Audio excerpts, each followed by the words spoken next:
Je prends ce micro-là. Je vais longuement me présenter pendant le commentaire que je ferai sur la vidéo que vous allez voir, qui est une vidéo de Copy Art.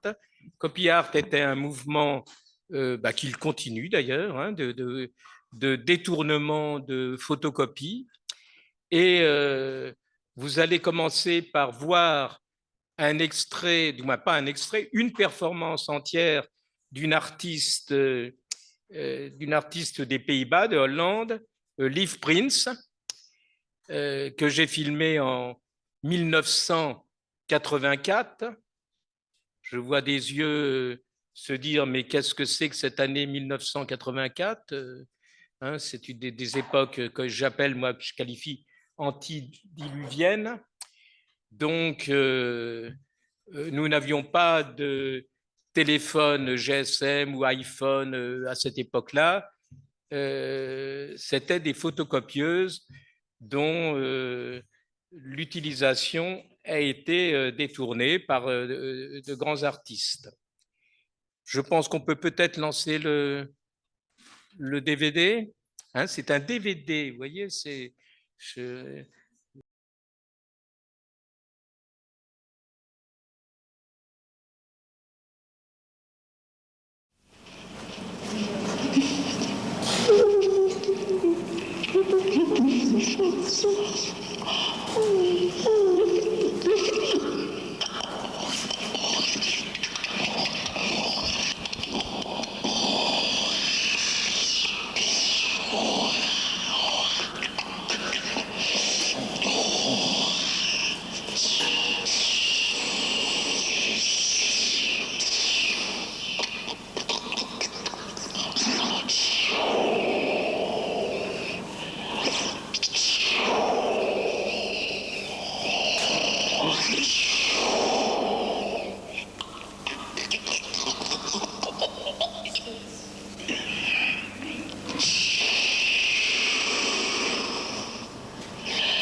Vergeet het niet. Vergeet de spullen niet. Vergeet de spullen niet. Vergeet de spullen niet.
Is dat klopt?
Allô? Allô? Je m'excuse de vous avoir fait attendre si longtemps. Et la performance n'était pas ce que ça devait être. On a fait ce qu'on pouvait.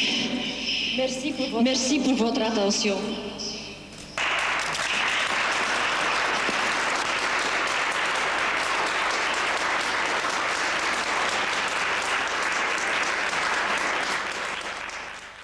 Alors, c'est une performance qui a été filmée, que j'ai filmée, dans le cadre d'une manifestation. Je vous en parlerai assez longuement. Et puis, le problème est que le film Copy Art dure 53 minutes et qu'il n'était pas possible de vous présenter, avec vos emplois du temps, un film de 53 minutes sur un panorama exhaustif mondial du copy art que nous avons réalisé la même année en 84. Alors j'ai intitulé ce titre Live Prints, une performance porte d'entrée du copy art, parce que on est dans l'art performance. Vous avez bien vu que là il y avait une manifestation. Bah oui, en plus les performances là c'est accessible. En 2023, il y a encore beaucoup de performances, beaucoup d'artistes plasticiens ou graphistes ou sculpteurs ou danseurs qui font des performances. C'est pas là, vous êtes. Par contre, le copy art, avec l'évolution des technologies, faire des actions avec un photocopieur, c'est désuet. Nous sommes là, moi je vous parle de 1984, qui sont des périodes dont vous pouvez difficilement imaginer que ce qui se passait en 1984, la plupart d'entre vous qui êtes nés bien après l'an 2000. C'est révolutionnaire. Alors, où? Donc, le titre, c'est « Où deux putis lumineux dans la grotte électronique ». Les putas, pour certains qui ont fait de l'histoire de l'art, vous voyez, c'est ces angelots qui sont sur les maisons, essentiellement dans la période de la Renaissance italienne, qui représentent ces angelots avec des ailes et qu'on voit sur les monuments. Donc, il m'a semblé que dans cette grotte électronique qui a été construite comme une grotte électronique, c'est pour ça que ça a pris beaucoup de temps pour préparer la performance, parce qu'il fallait installer tout un système qui correspond pour moi à une grotte. Et ces deux angelots, alors bon, Puta, qui est le singulier de Putti, est au masculin. Vous avez bien vu que ce sont deux jeunes filles. Ce sont les filles de l'artiste. Alors, quelques mots, mais vous retrouverez ça. Je vais pas lire in extenso tout ce qu'elle a fait. Donc, c'est une Belge, mais hollandaise, qui a travaillé, qui a été architecte d'intérieur, puis qui a travaillé donc à Amsterdam et qui a fait des études de film, qui a fait pas mal d'expositions et de performances, et qui a créé ces deux tables lumineuses pour réaliser des photocopies de corps, mais ça peut être d'animaux, ça peut être de beaucoup de choses. Et elle a participé donc à une manifestation à laquelle j'ai collaboré, où est sorti un album que nous pourrons faire circuler. Je ne pense pas qu'il soit malheureusement à la bibliothèque de l'école. Copy Art, c'est le résultat d'une série de manifestations où vos collègues de l'école des beaux-arts de Dijon ont été particulièrement investis. Les étudiants de l'école des beaux-arts se sont investis pour la création d'œuvres copy artistes et pour permettre la réalisation de toutes ces manifestations avec le professeur Jean Mathieu de l'école des Beaux-Arts de Dijon, et qui était aussi à une école de Créteil sur les arts plastiques, donc un professeur de très haut niveau. Donc, oui, je peux descendre avec cette... excusez-moi. Ah ben non, il faut que je change les pages. Donc, cette manifestation, oui.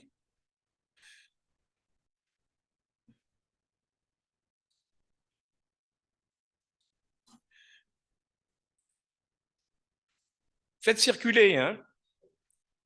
Et puis aussi, j'ai emmené un pressbook qui peut aussi circuler pendant que je parle, hein. Ça ne va pas vous perturber beaucoup, mais où il y a beaucoup d'informations.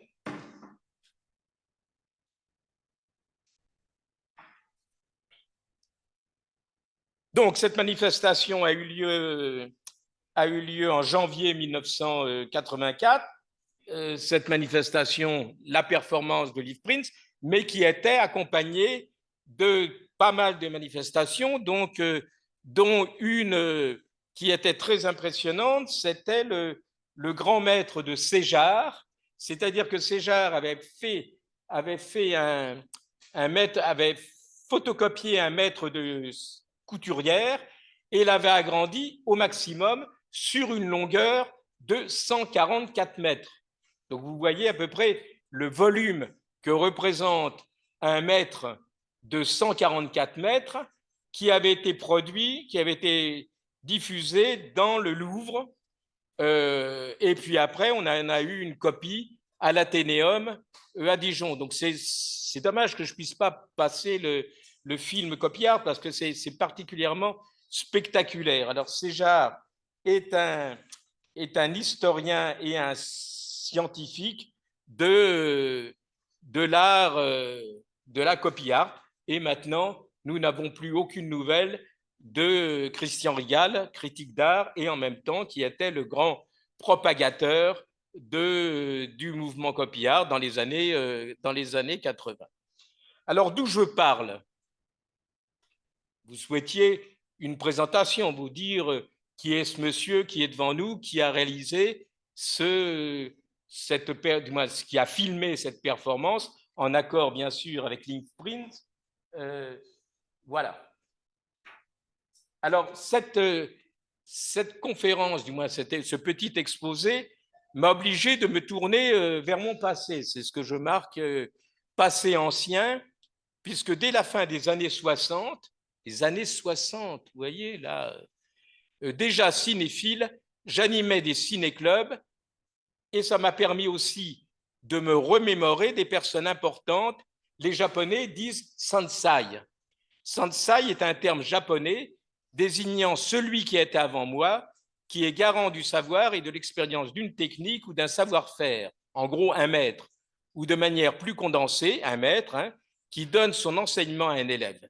Il est utilisé après le nom de la personne pour s'adresser à un professeur, enseignant, médecin ou un artiste reconnu. Alors je cite quelques personnes, je pense au réalisateur de cinéma nous avons été 3 à réaliser le film Copy Art, que j'aimerais bien qu'un jour il soit diffusé dans votre école ou ailleurs, sachant que pour ceux qui sont particulièrement intéressés, à la bibliothèque Alain Lorraine à Saint-Denis, à la Source, je peux avoir des espaces de diffusion sur grand écran de ce film. Il suffit de se coordonner. Moi, je ne sais pas si vous avez des délégués élèves ou autres, et nous pourrions faire une ou plusieurs projections privées sur grand écran de ce film de copy art qui est un panorama de tous ces arts par la copie.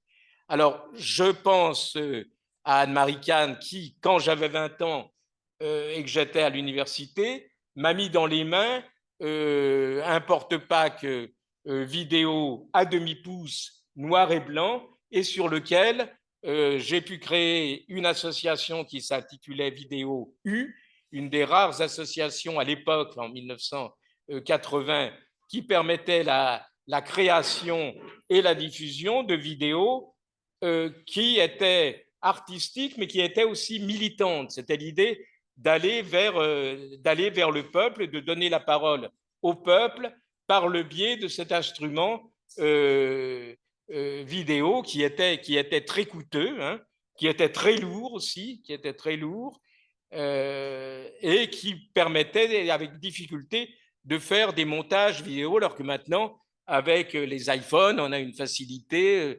Mais bon, ça a été donc toute une époque où on était sur la création. Alors, donc je cite, et vous le verrez si pour ceux qui veulent ce texte, je cite James Durand, dont nous allons parler assez longuement, professeur d'université à Paris 8, avant ça s'appelait, il a été aussi à Vincennes, qui a travaillé sur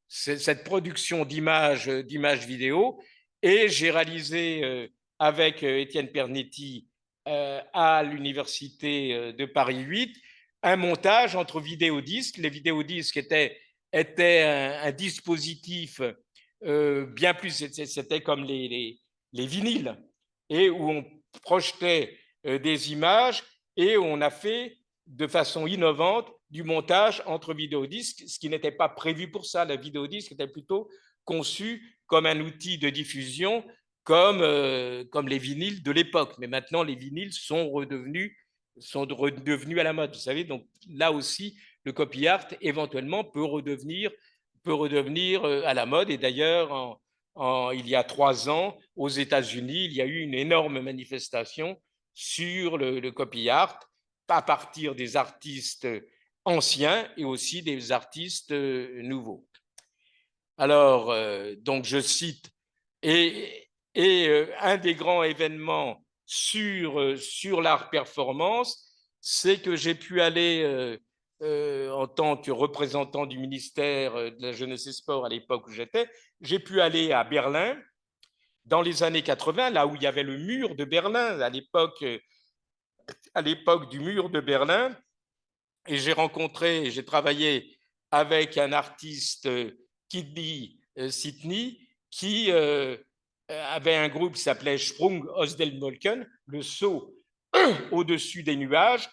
Et pour ceux qui ont peut-être vu le film de Wim Wenders, Les ailes du désir, des images, des peintures de Kidney Sidney de Sprung aus den Wolken et la musique de Sprung aus den Wolken a été incorporée dans Les ailes du désir, grand film mythique qui préfigurait bien d'autres choses. Et je parle de préfigurer puisque un des morceaux de Kidney Sidney, de Sprung aus den Wolken, était Quand le mur tombera.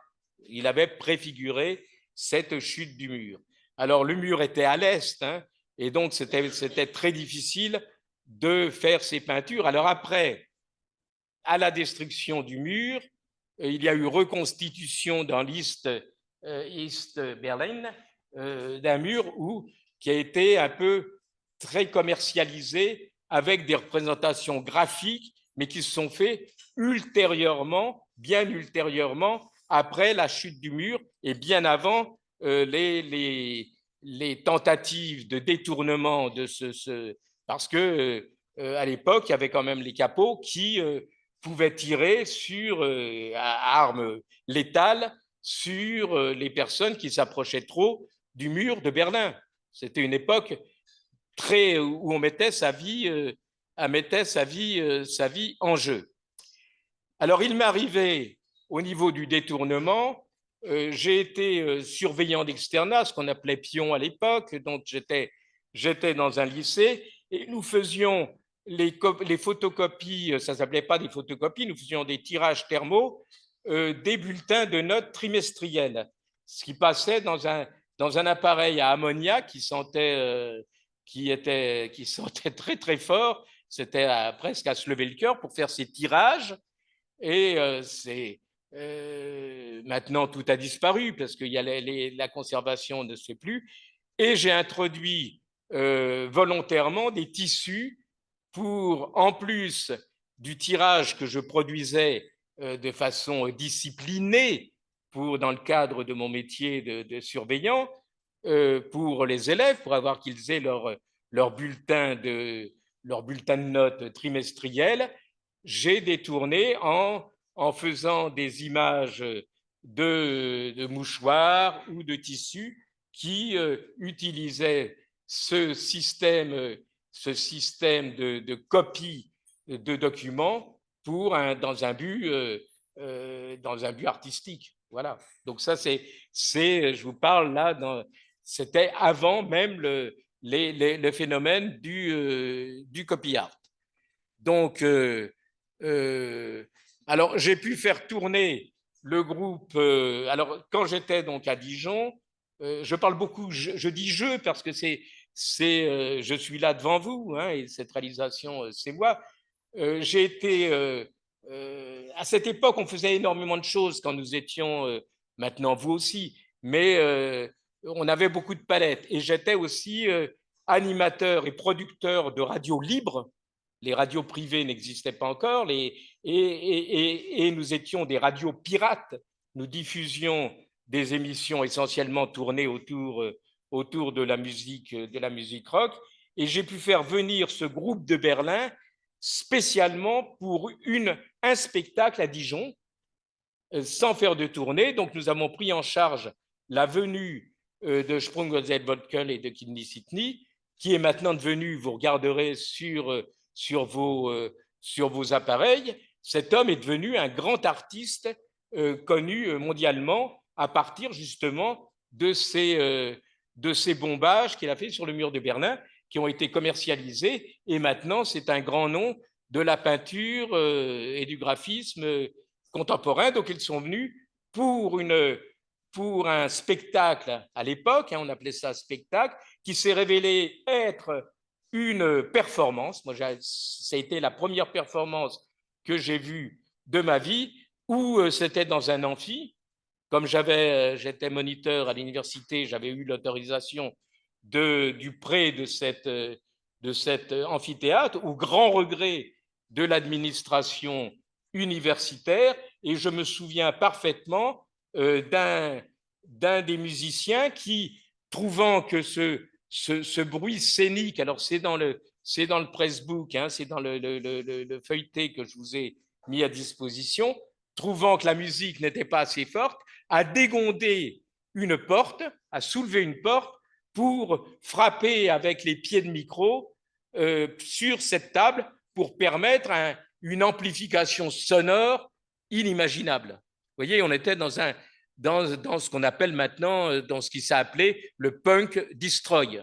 Il y avait un phénomène de contestation violente, et surtout venant de Berlinois qui étaient quand même oppressés. Berlin était, nous sommes sur une île, Berlin aussi était une île. Berlin-Ouest était une toute petite île entourée d'un grand pays qui s'appelle l'Allemagne de l'Est, et à l'intérieur, et c'est peut-être pour ça que Colette m'a fait venir, parce qu'il y a ce rapport avec l'île de la Réunion. Donc Berlin-Ouest était cette île où il y avait une énergie formidable au niveau de la peinture et autres. Et il y avait beaucoup de jeunes, parce que ça permettait à ceux qui ne souhaitaient pas faire leur service militaire d'être exemptés de service militaire s'ils venaient à Berlin-Ouest. Donc c'était une ville essentiellement de jeunes, parce que les personnes, sinon, sauf s'ils avaient des attaches familiaux, avaient quitté, bien sûr. On ne vit pas dans une prison, c'est compréhensible. Donc ça a été tout un mouvement artistique, peinture picturale, musicale, et avec des créateurs de haut niveau. Et on se retrouve sur ce détournement par le biais aussi du copy art. Il se trouve que toutes ces actions, je les menais parce que j'étais mis à disposition, de par mon métier et mon statut, au niveau du conseil régional, où nous avions eu un équipement, alors ça s'appelait de l'Umatic, du 3/4 de pouce, mais je ne vais pas rentrer dans tous les détails. On a parlé du demi-pouce ou du 1/4 de pouce. On parle après du 3/4 de pouce, donc c'était des gros appareils. On a parlé aussi du vidéo 10, donc tout ce qui était vidéo était des grosses technologies importantes qui n'étaient pas à la portée de tous d'ailleurs, hein, c'était pas diffusé pour le commun et qui, si on utilisait ça, dans un point de vue, on avait la chance d'avoir un conseil régional à l'époque qui favorisait la création culturelle. Le problème des conseils régionaux, c'est que en fonction du bord politique, il y a des politiques qui vont favoriser un développement culturel et d'autres qui vont voir d'autres priorités. Et ce que j'ai trouvé particulièrement choquant, c'était que les administratifs qui étaient au conseil régional avant qu'ils changent de bord, c'est eux qui ont préfiguré ce qu'allait être la position des dirigeants politiques de l'autre bord. Alors qu'en réalité, ça avait beau être l'autre bord, ces gens auraient pu être particulièrement ouverts aux nouvelles technologies et à ce que nous faisions. Donc, je suis parti et je suis allé à Paris. Et là, j'ai fait un DEA sur Imagique, qui était donc ce montage entre vidéos. Donc, elle a toujours une recherche profonde, parce que où je me suis retrouvé dans l'administration, je m'ennuyais beaucoup. Et j'ai rencontré un lieu exceptionnel qui s'appelle la Galerie Diagonale. Ça vous ferait aussi tourner ce document.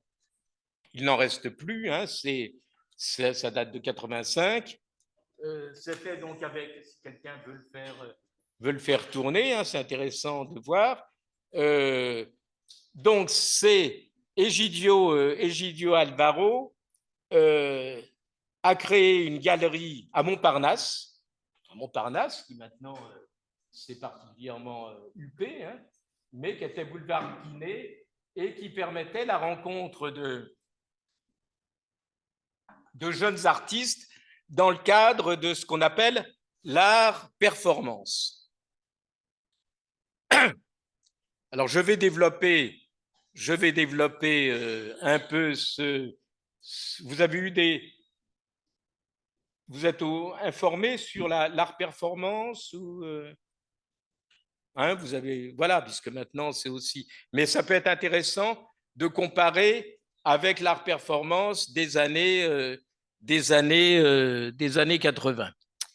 Alors donc je dis que le lieu, la galerie Diagonale, était un lieu magique avec une cour à l'intérieur où le groupe VLP, qui existe encore, Vive la peinture, y avait installé une palissade empruntée à un chantier, l'avait bombée, découpée à la tronçonneuse, et les morceaux ont été distribués au public dans des sacs à congélation. Dans cette cour, j'organiserai une électronique coiffure, car le directeur Egidio Alvaro est ouvert à toute proposition. J'assisterai à de nombreux événements munis d'un verre de sangria, parce qu'il y avait cette habitude, comme c'était un Portugais, et je discuterai avec les artistes qu'il me présenta, car, comme je le répète, sans un verre à la main, comment pourrions-nous évoquer les choses de notre vie, comme le dit le grand écrivain japonais Dazai Osamu. La performance. En matière de révolte, aucun de nous ne doit avoir besoin d'ancêtres. C'est André Breton, le surréaliste, qui nous apprend, c'est un adage d'André Breton, qui nous permet justement de nous renouveler sans cesse. La galerie, et je dis notre galerie, Diagonale fermera ses portes en 93. Egidio en parlait comme un haut lieu de la performance, espace de liberté et de recherche, laboratoire de l'art actuel, lieu de rencontre et d'échange, maillon d'un réseau autonome de communication, un espace alternatif. Dans les années 70 et 80, Egidio Alvaro, donc portugais d'origine, a mis la performance sur le devant de la scène artistique européenne. C'était vraiment un des grands promoteurs. Et j'ai conservé, donc vous allez voir circuler ce numéro de la revue Interface, exemplaire détourné en dernière page par une artiste de l'Arte Povera, l'art pauvre, Zania Rabeux. Donc c'est un collector, puisque la dernière page est un graphisme peint à l'encre de Chine ou au goudron, je n'ai jamais su, par une artiste. Pour Egidio, analysant la situation de l'art des années 80, pour les années 80, en gros, ce qu'Egidio Alvaro disait, c'est qu'il y avait une sclérose des structures, c'est-à-dire que les artistes qui voulaient présenter leurs œuvres se trouvaient confrontés, en gros, à un nom ou à un niet. Ça dépend quelle langue on préfère. Mais les artistes ne pouvaient pas, parce que les structures avaient leur propre programmation et n'ouvraient pas à de nouveaux artistes ou à de nouveaux courants. Je ne sais pas ce qu'il en est actuellement à La Réunion, mais on peut s'interroger sur l'ouverture des grands acteurs de l'art, les dirigeants de l'art. Hein.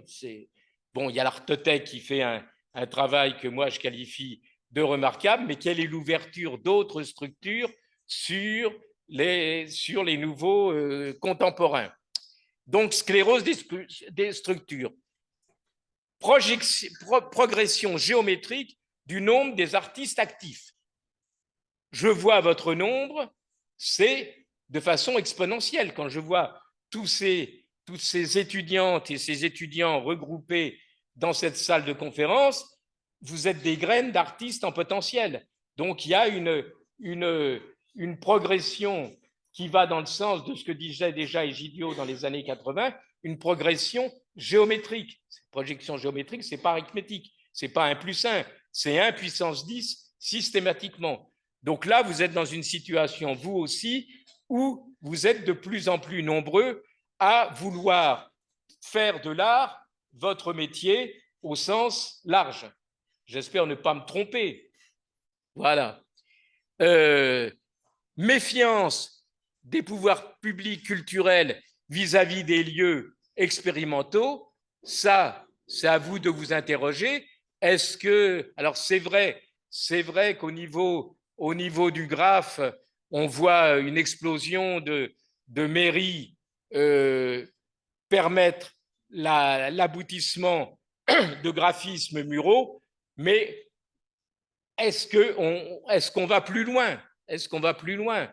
Vous allez au carré de la cathédrale, le monsieur Mertens, ou le directeur de Pardon, ouvre un peu les portes, mais ces portes, pour moi, me semblent particulièrement, du moins me semblent étroites, même si cet homme est plein de bonne volonté, sachant qu'il derrière sa tête, quand même, il y a le commerce. Il faut bien aussi vivre, hein, on ne va pas tout critiquer tout le temps. Mais est-ce qu'il y a d'autres lieux où des éclosions culturelles se produisent? Ça, c'est vous, jeunes femmes et jeunes hommes, qui sont dans cette structure. Alors après, Egidio disait public mondain non accessible. Le groupe Cahiers, par exemple, achète des œuvres, hein, mais est-ce que le groupe Cahiers achète des œuvres aussi à la jeune création réunionnaise? Point d'interrogation. Souvent, le public mondain préfère acheter des œuvres quand c'est déjà particulièrement reconnu.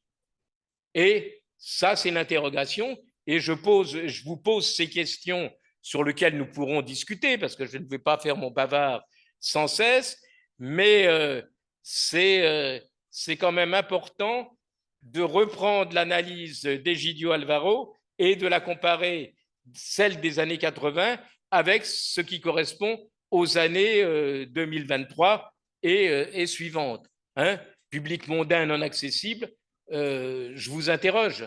Moi, je connais des personnes qui achètent de l'art. Je persiste et je dis qu'ils ne se tournent pas forcément, ils se tournent plutôt sur des artistes d'Afrique du Sud de haut niveau et de qualité que sur des des créateurs réunionnais qui le mériteraient. Donc la conclusion d'Egidio était, et là je vais parler fort devant vous, c'était de dire, il n'y a donc rien à perdre à fouler d'autres sentiers et à découvrir d'autres voies, ouvrons la porte à l'art performance. Voilà comment s'est diffusé l'art performance dans les années 80 sur la base de il n'y a rien à perdre, foulons d'autres espaces, ouvrons ces portes et allons-y. Et je pense que c'est une parole énergique que vous pourriez, surtout ceux qui sont dans la salle de conférence, entendre. Vous voyez, quand le paysage peut paraître bloqué, il reste qu'une seule chose, s'efforcer et ouvrir les portes. Bravo, Egidio. Hein. Alors, performance, vous aurez ce texte pour ceux qui sont intéressés. Hein. Dans la performance, 3 vecteurs majeurs s'imposèrent dès le départ. L'implication directe de l'artiste dans sa création, bien sûr, c'est l'artiste en tant que tel qui rentre en performance.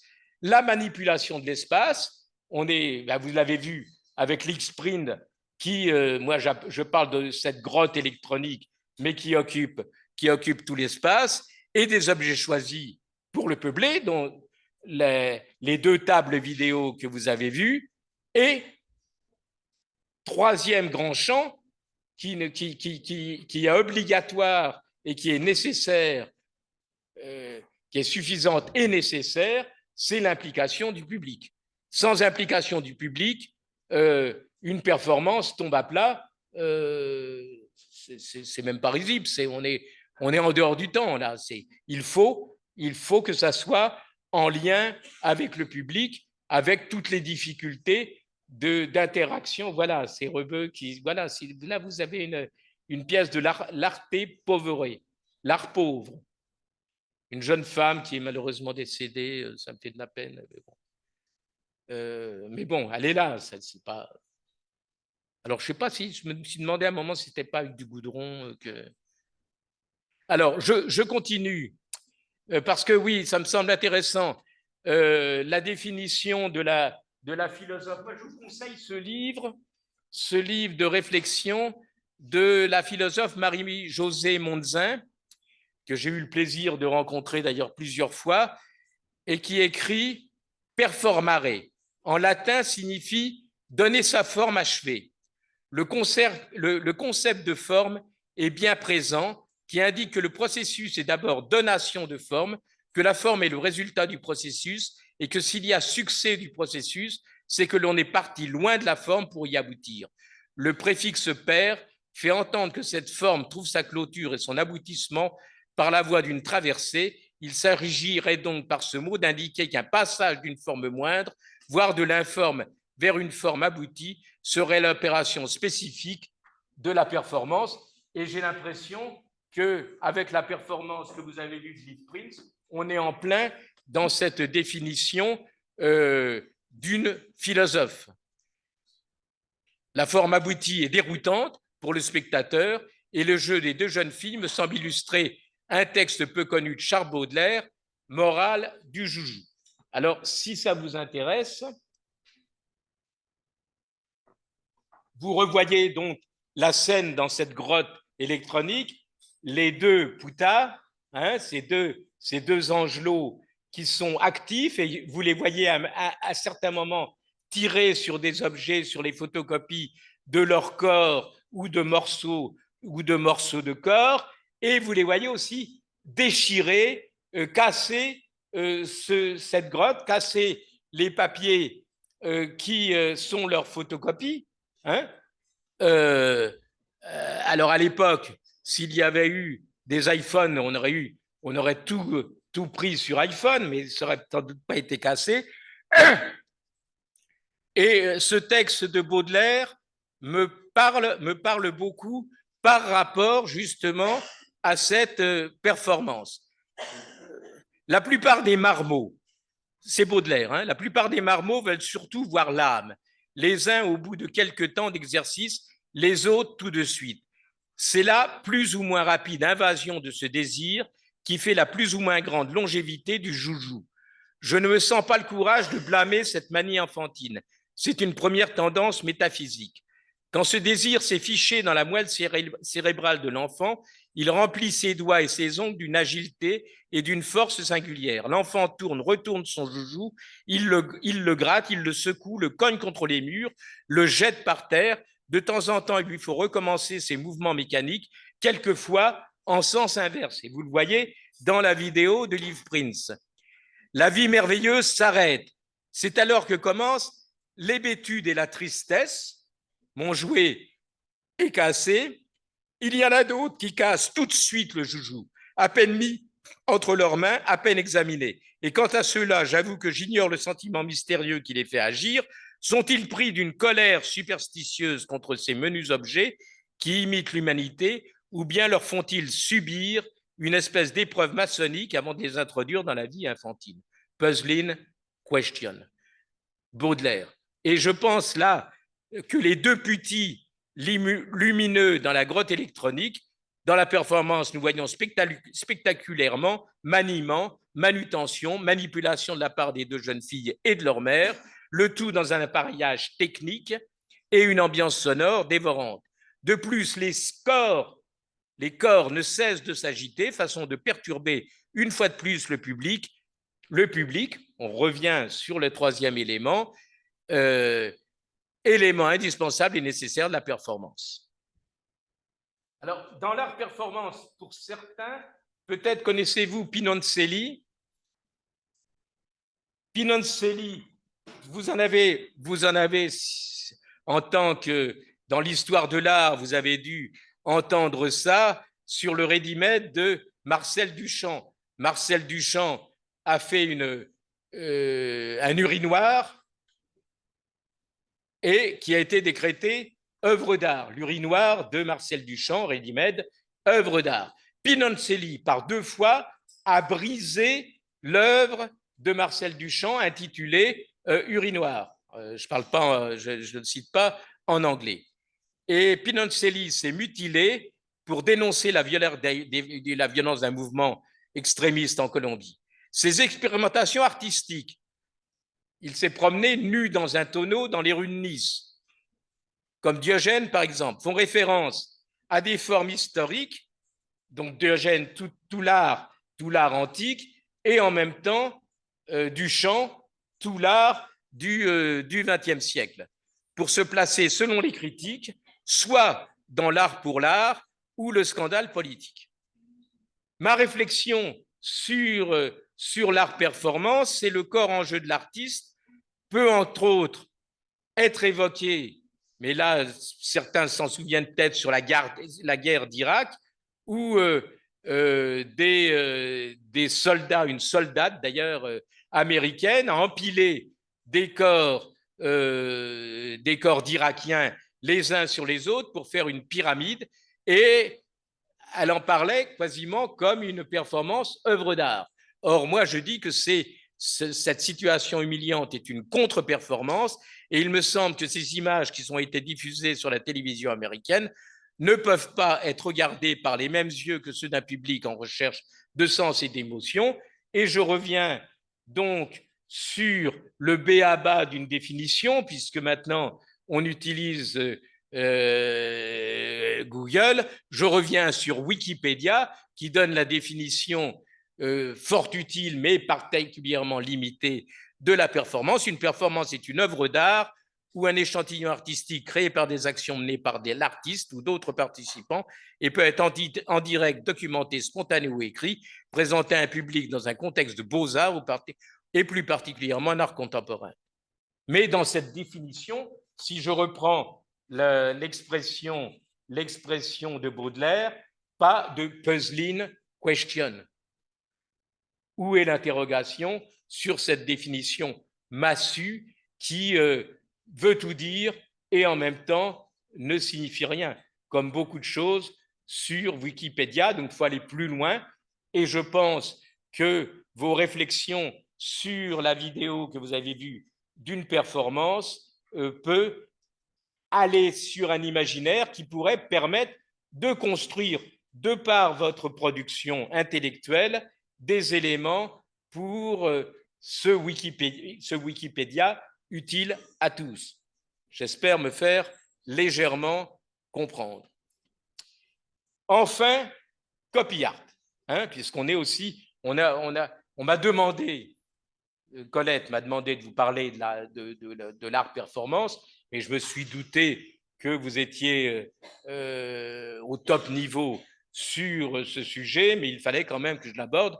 Quand on a un contrat, on s'y tient, on s'y engage et on le comprend. Enfin, copy art. Alors, pour copy art, j'ai repris une petite citation d'un peintre et un génie mauricien, Malcolm de Chazal. J'espère que vous avez tous Sens plastique ou d'autres ouvrages où vous connaissez Malcolm de Chazal. Comment connaître l'île Maurice sans Malcolm de Chazal? Comment connaître l'art contemporain sans Malcolm de Chazal? Point d'interrogation, très grand poète, très grand plasticien. Alors il dit avec beaucoup d'humour, le processus, moi ça me plaît beaucoup cette citation, en regard du copy art. Le processus de voir est un processus d'ouverture de milliers de cadenas minuscules. Donc on retrouve cette pixelation que nous retrouvons sur les images et vidéos, sur les yeux qui clignent, la définition et l'imperfection des images que vous avez vues. En plus, on aurait dû, entre un écran vidéo et cet écran, il y a eu une perte, et surtout quand on ouvrait la porte, que ça faisait un éclairage. Cette idée de milliers de cadenas minuscules me semble fort appropriée. Alors, pour les consommateurs de musique, ceux de films, le nom de l'inventeur Thomas Edison sonne à tout bout de champ, sonore et visuel. Nous le trouvons forcément dans cette machine destinée à reproduire des images. En 1700, alors, Thomas Edison a inventé le disque, a inventé la caméra, a inventé le télégraphe, du moins pas le télégraphe, la télégraphie. Il invente en 1887 à Chicago le miméographe, photocopieur à usage de bureau. Il n'était pas entièrement automatisé comme le premier copieur zérographique de la marque Rank Xerox qui date de 1954. Très vite, les artistes vont détourner le copieur de sa fonction première. La fonction première, c'est comme on me demandait de faire des photos, du moins des copies des bulletins, d'imprimer les résultats scolaires de chaque trimestre des élèves. Là, c'est la même chose. Un photocopieur de bureau, c'est pour reprendre les comptes et en faire une photocopie ou pour faire un devis. Ce n'est pas pour faire des relatives créations ou un détournement artistique. Alors très vite, le copieur de sa fonction première pour créer des œuvres originales, donc avec ses étudiants de l'école des beaux-arts de Dijon, et il fait une gymnastique au carrefour des différentes disciplines de l'image avec cet outil graphique. Avec la photographie, image argentique coûteuse à l'époque, dans les années 80, faire une photo, ça revenait cher. J'ai connu, moi, personnellement, la réalisation d'images animées par ce qu'on appelle le Super 8, qui était de petites bobines de 2 minutes 40, mais qui nécessitait un long temps de préparation pour ne pas gâcher ces 2 minutes 40, justement. Et difficile à l'époque, difficile de comprendre ceci, de saisir ceci, à l'époque du presse-bouton, vous faites des images et le commentaire, ce sera de dire c'est bien parce que ça bouge. Alors qu'en réalité, nous faisions des cadrages. Je ne veux pas regretter, je ne veux pas jouer les vieux barbus, là. Mais on avait une méthode, on avait une méthodologie, on avait une soif, une recherche du cadrage, une recherche de l'académie. Et heureusement que c'est dépassé, que maintenant vous avez tous ces outils, et moi je suis Je suis particulièrement heureux que vous ayez tous ces outils nouveaux, mais il faut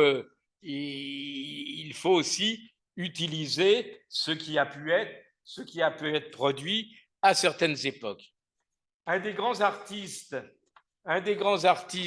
américains, Andy Warhol, que sans doute nombreux vous connaissez, Andy Warhol. Alors c'est dommage que, voilà, le prochain coup, je ferai peut-être un exposé où on projette les images, ça serait bien plus pratique, ce qu'on appelle les slides, hein. Mais c'est intéressant aussi de, de pouvoir voir des images. Là, il y a le DVD de Pinoncelli qu'on pourra peut-être voir ensemble si vous le souhaitez. Alors, Andy Warhol, je le dis de façon moqueuse, se fracassera le visage sur une des premières machines à photostat. Donc, il mettra, au lieu de mettre un devis ou une note de frais ou un document, il mettra son visage sur ce photostat, sur cette préfiguration des photocopieuses. Depuis, cet influenceur, alors je mets avec beaucoup d'ironie, permettez cet anachronisme, on ne parlait pas d'influenceur en 1969, sera copié, et là je rejoue l'humour en disant en utilisant le terme copier.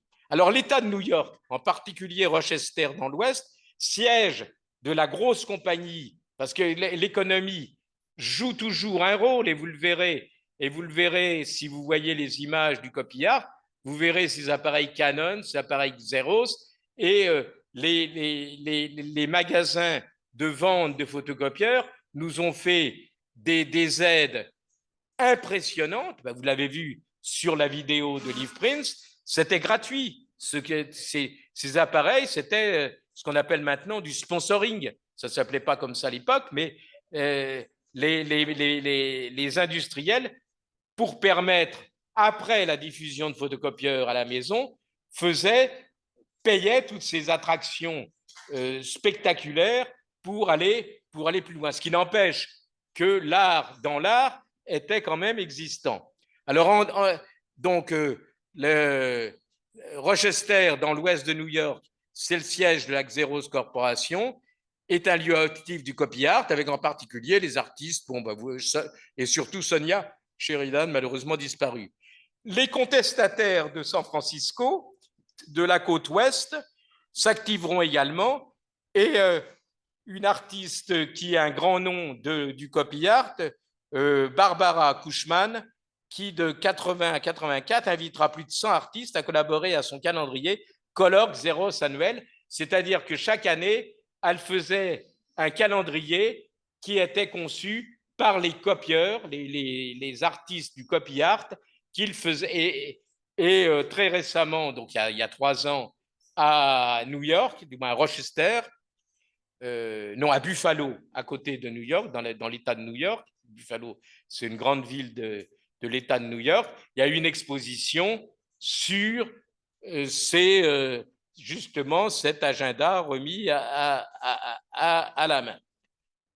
Christian Rigal, qui est l'homme qui a fait le plus grand maître du monde, nous donne une définition intéressante. Je ne vais pas la lire, puisque pour ceux qui le souhaitent et qui sont intéressés, vous pourrez trouver le document qui est affiché sur l'écran.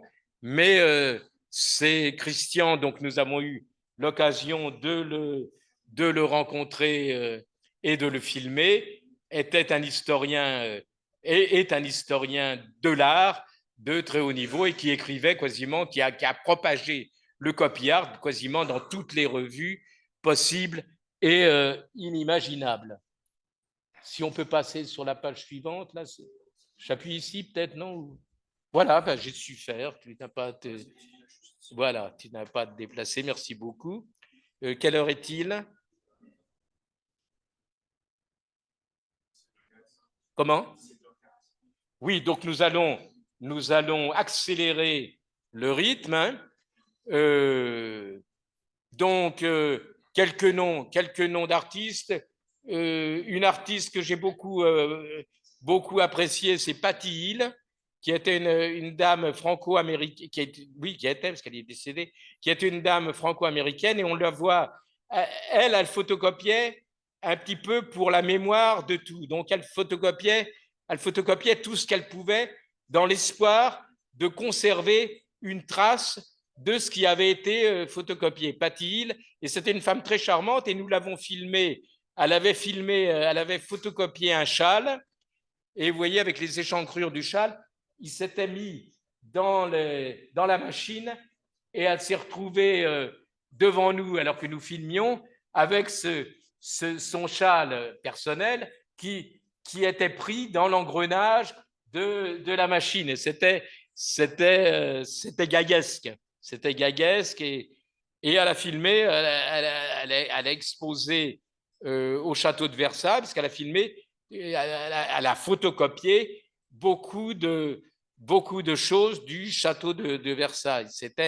Alors après, il y a eu aussi un homme malheureusement disparu, Jean Telet, qui est un bédéiste et qui a écrit énormément de livres d'histoire, ou des livres assez faciles, je dirais, Jean Telet. Et Jean Telet utilisait la photocopieuse filmait pour faire ses bandes dessinées, et brûlait un petit peu comme un parchemin des photocopies pour montrer que ça avait le rendu quand vous brûlez un papier. Et il refotocopiait, il brûlait, il refotocopiait, donc il faisait. Et j'ai rendu un hommage avec un mouvement que je vous invite à connaître, qui s'appelle Carted. Alors Carted, c'est la première page dans le livret jaune qui est en train de circuler. Vous avez, quelqu'un peut-être la prendre et la tendre à l'ensemble de la salle. En première page, vous avez une carte postale.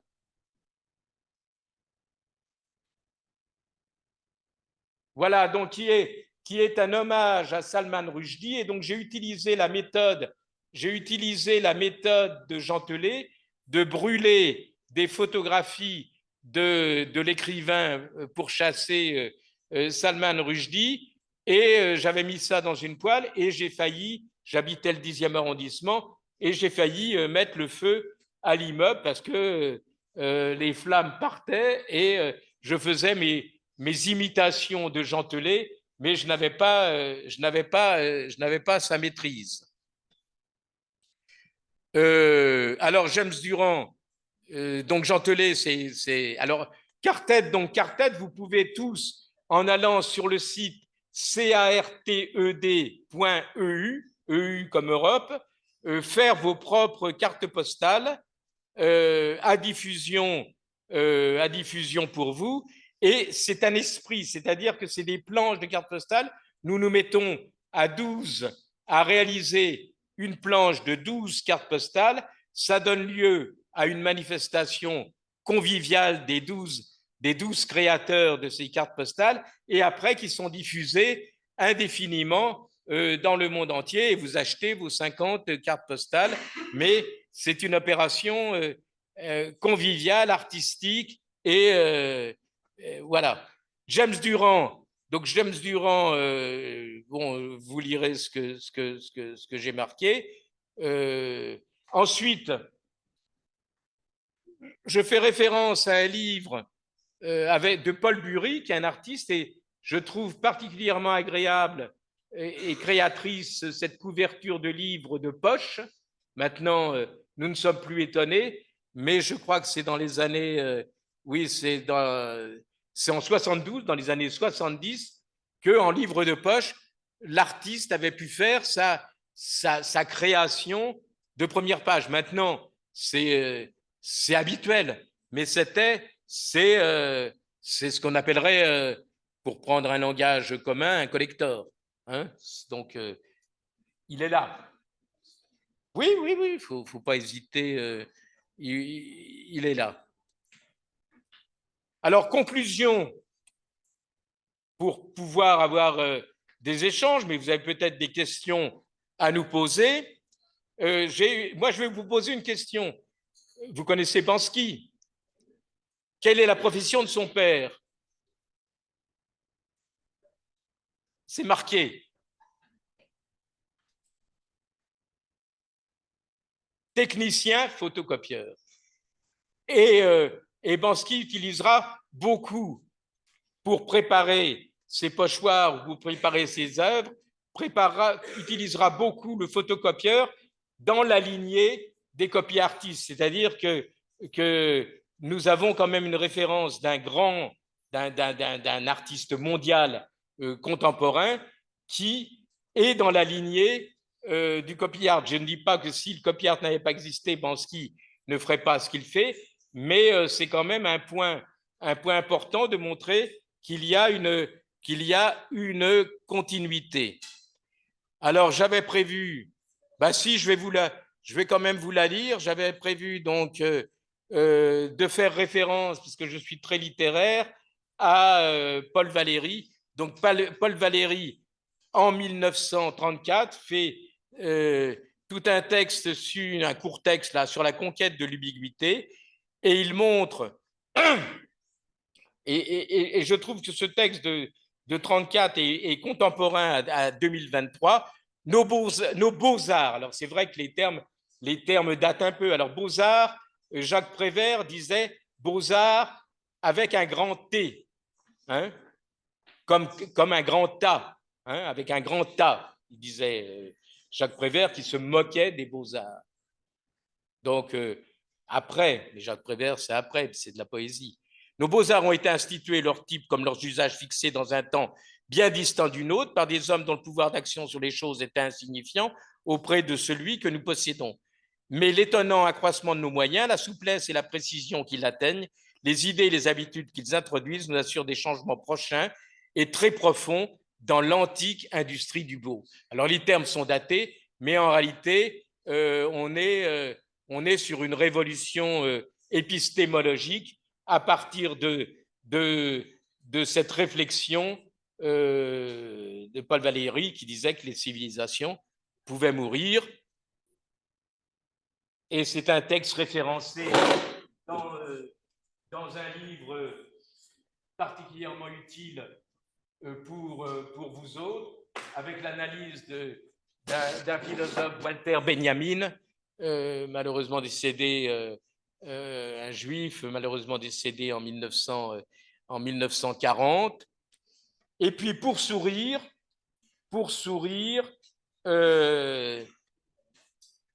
James Durand avec le fast start, alors que je mets en lien avec donc justement ce que je vous ai parlé de cette récente, mais je me suis trompé dans les dates, c'est 2018.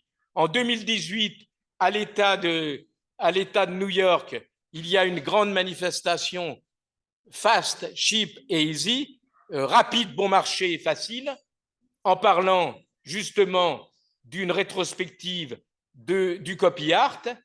Et en 1985, James Durand fait une conférence de presse que j'ai filmée à l'époque sur le fast art. Le fast art, ce n'est pas seulement l'art presse-bouton sur machine, le fast art, c'est aussi le Bing Bang. Et il y a toute une déclinaison du fast art. Le fast art, c'est le café soluble instantané, c'est le lait soluble instantané, c'est l'interrupteur de la lampe qu'on allume, c'est un ballon qui éclate, c'est un court-circuit, c'est le passage à l'axe, c'est un baiser, c'est l'éclat de rire, c'est point de suspension. Le fast art, c'est l'art rapide. Alors, prenons notre temps. Je vous remercie pour votre attention et je vous montre la photo du temps où, pour vous faire un parallèle entre aujourd'hui et hier, me voici dans les années 84. C'est celui qui est avec vous.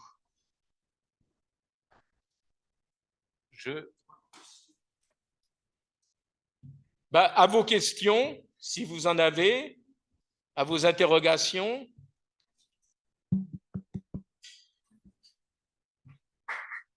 Non, mais pas d'applaudissements. Je suis une star. J'étais une star à l'époque. J'ai chanté. Hein. Oui, j'ai fait du punk, j'ai vraiment. Mais maintenant, c'est fini. Non, non, c'est pour vous là.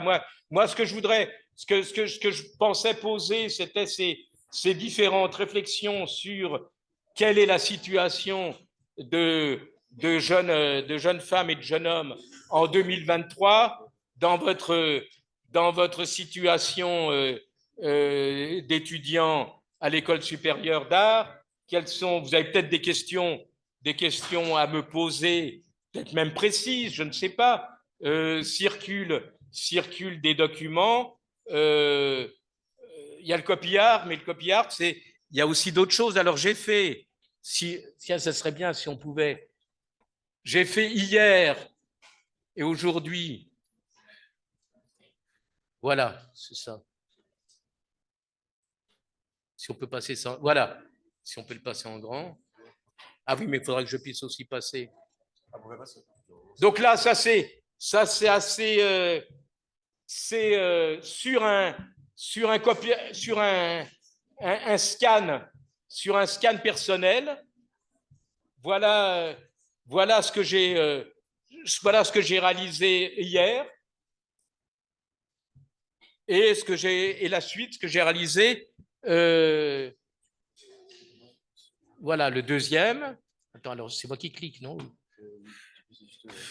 Mon Dieu, je ne sais même pas me servir de ce tapas. Ah bah oui, voilà, ça y est. Voilà. Non, mais c'est... Voilà. Ce matin, j'ai fait un hommage à Albius. Vous comprendrez pourquoi. J'ai fait aussi ce petit ciel, là, sur un scan personnel. Hein. J'ai fait aussi cette copie nature. Et là, c'est peut-être un peu plus maladroit, mais j'ai mis des billes. Vous voyez, il y a le balayage du copieur et l'interaction avec un mouvement de billes qui circule. À l'époque, mais je l'ai plus. J'avais fait une animation avec des pois sauteurs. Des pois sauteurs c'est une petite bille dans une sorte d'haricot et ça glisse. Et donc, ça avait fait un effet de ce type. Vous voyez, donc, oui, là, on peut l'agrandir, celui-là. Sur fond marron, non?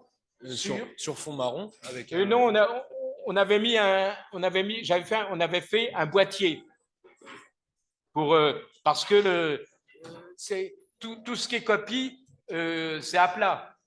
Or là c'est à plat, mais regardez sur l'hommage à.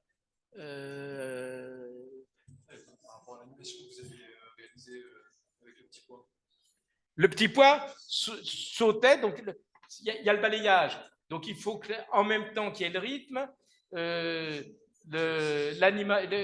l'animation permet des effets optiques. Des effets optiques dus à l'animation. Voilà, comme ce que j'ai essayé de faire ce matin, avec un peu de maladresse, avec les billes.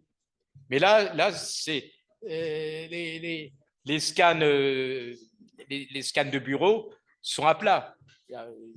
J'ai pas un boîtier. Donc là, par contre, pour l'haricot sauteur, on avait constitué un boîtier. Et alors donc, quand vous verrez, pour ceux qui le souhaitent, la version du copy art, vous verrez qu'il y a énormément de corps. On met les corps sur le photocopieur, comme a fait Liv Prince, hein, avec tout ce qui peut se passer. D'autres interrogations, Moi, j'aimerais bien avoir votre avis sur l'avenir des étudiants des Beaux-Arts en 2023. Qu'est-ce qu'ils s'orientent? Est-ce que ce scan, est-ce que c'est jouable de faire des choses? Voilà, là, il y a quand même alors que c'est tout à plat, là, on a un effet de relief. Hein, et là, c'est un amusement. Hein, c'est pas. Voilà, là aussi, on sent, hein, c'est des feuilles séchées, hein, c'est réunionnais, ça, c'est typiquement réunionnais. Un botanique m'indiquerait le nom. Ça, je crois que c'est ça, on en trouve un peu partout à la Réunion de ces feuilles quand elles ne sont pas séchées.